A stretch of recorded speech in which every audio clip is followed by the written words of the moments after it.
Renaturation de la plaine du Trian. Quelques mots de Léonard Évécoz, ingénieur hydraulique, et de Frédéric Brodard, directeur Épinay Construction.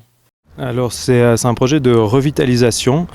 Il y a déjà eu une partie sécuritaire au pont et puis la loi sur l'aménagement des eaux en Suisse, elle encourage à revitaliser, à redonner de l'espace, redonner la valeur naturelle des cours d'eau. Donc le site de Trien, juste à côté, il était particulièrement intéressant. C'est une plaine alluviale d'altitude. On n'en a pas énormément comme ça. Et puis donc c'est d'essayer de retrouver l'état naturel qui était dans les années 1900, avant les premiers endiguements. En quoi consistent les travaux ? Alors principalement c'est de rélargir le cours d'eau. Actuellement par rapport à l'hydrologie, on a un petit peu moins d'eau qu'avant. Dans les années 60, il y a la prise d'eau des Mossons qui a été construite. Donc il y a des prélèvements d'eau et le but c'est de redonner à la rivière un aspect moins endigué et plus avec une morphologie plus intéressante, un lit en tresse.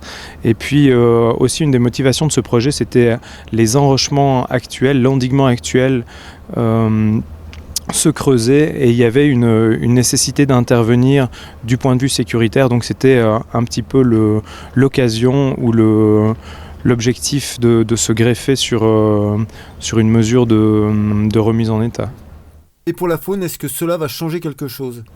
Alors la faune principalement piscicole, c'est vrai que c'est une rivière assez riche en poissons, donc si on élargit, le problème c'est qu'on risque de diminuer la lame d'eau, donc on va réaliser ça et là dans le lit des aménagements qui vont permettre d'avoir des caches à poissons. Aussi par rapport au phénomène lié à la prise d'eau du dessablage, ça va permettre d'atténuer les vagues de sédiments et puis de donner des cachettes, des refuges, des gouilles pour les poissons. La grande faune, elle ne sera pas directement impactée par cette mesure. Et c'est des travaux qui vont durer combien de temps ?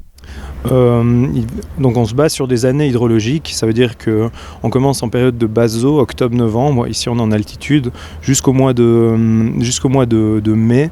On peut travailler dans le cours d'eau, le dévier avec un risque, une gestion des risques au niveau des crues plus modérée.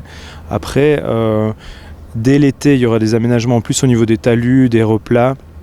La pose de la terre végétale et puis les plantations qui se font soit au printemps soit à l'automne, donc on va essayer de les étaper pour que l'aspect soit pas trop nu, parce que c'est vrai que ce qu'on voit là c'est vraiment des travaux de génie civil, donc déterrassement, gestion des matériaux, pose d'enrochement, et puis il y a un petit délai, une petite latence avant d'avoir vraiment l'aspect final naturel revitalisé. Donc les plantations permettent d'atténuer un petit peu ce délai. Ouais.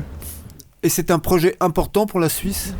Alors oui, il est très fortement soutenu. Ça veut dire la loi fédérale sur les eaux demande chaque canton en fait à un certain kilomètre, un certain linéaire de cours d'eau à revitaliser. En Valais, il y a beaucoup qui s'est porté sur le Rhône.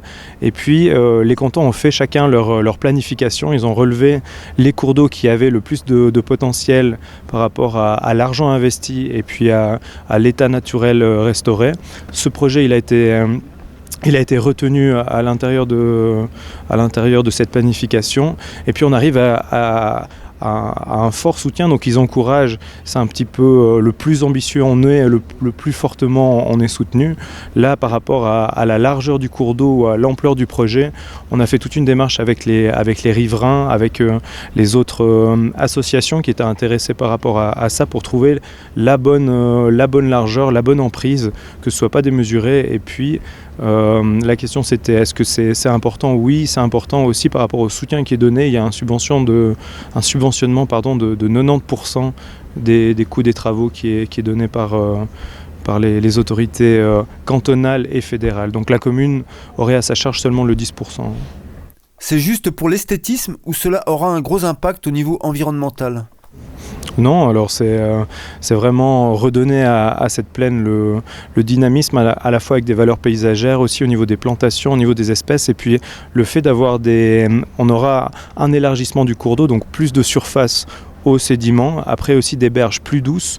Ça veut dire que l'interface entre l'eau et la berge sera aussi plus important, et puis ça va, la logique ou la réflexion qui est menée aussi au niveau suisse, c'est de dire on donne de l'espace, et puis l'espace mis à disposition est un peu un moteur par rapport à la diversité, à la biodiversité. Donc ce ne sera pas forcément en plantant, en introduisant des espèces qu'on va retrouver une grande biodiversité. C'est vraiment, ça va venir de soi-même. Donc en desserrant un petit peu l'étreinte, on produit en fait cette diversité, ce dynamisme.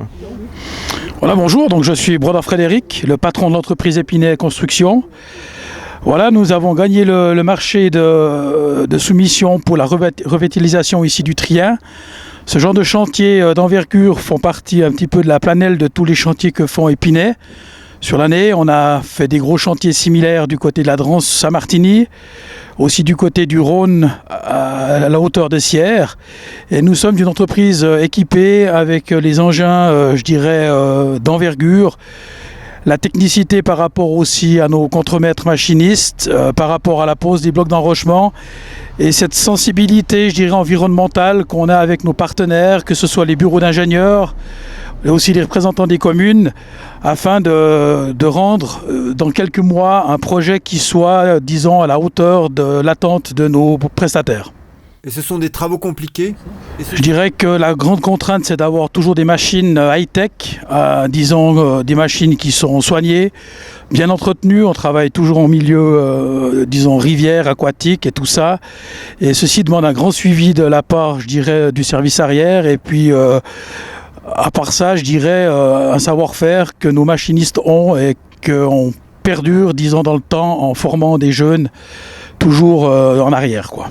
Et c'est technique comme travail? Je dirais que c'est technique car c'est beaucoup la touche du machiniste. Les plans sont très, sont des plans de base, des profils types. Et après, c'est un petit peu la patte du machiniste qui fait que le cours d'eau il soit plus trop régulier. Au jour d'aujourd'hui, on veut des choses beaucoup plus intégrées, beaucoup plus nature. Et après, il y a une symbiose qui se fait entre, le bureau et puis de ce qu'on veut au final. Et aujourd'hui, nos machinistes le comprennent bien et c'est ce qui est très intéressant aussi pour nous dans ce genre de travaux. Donc pour vous, Trian, c'est un beau projet? Pour nous, Trian, c'est un beau projet. On est ici sur un chantier de 600 mètres de long. On engage à peu près, 5 à 6 machines d'envergure de 35 à 40 tonnes.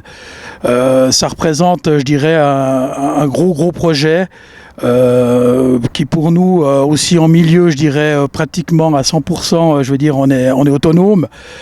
On trie les matériaux sur place, on essaie de conserver le maximum de matériaux, on garde les cailloux, on trie les terres, on essaie d'évacuer le minimum pour avoir un impact minimum, sur l'environnement. Et ceci, c'est pour nous très important aussi.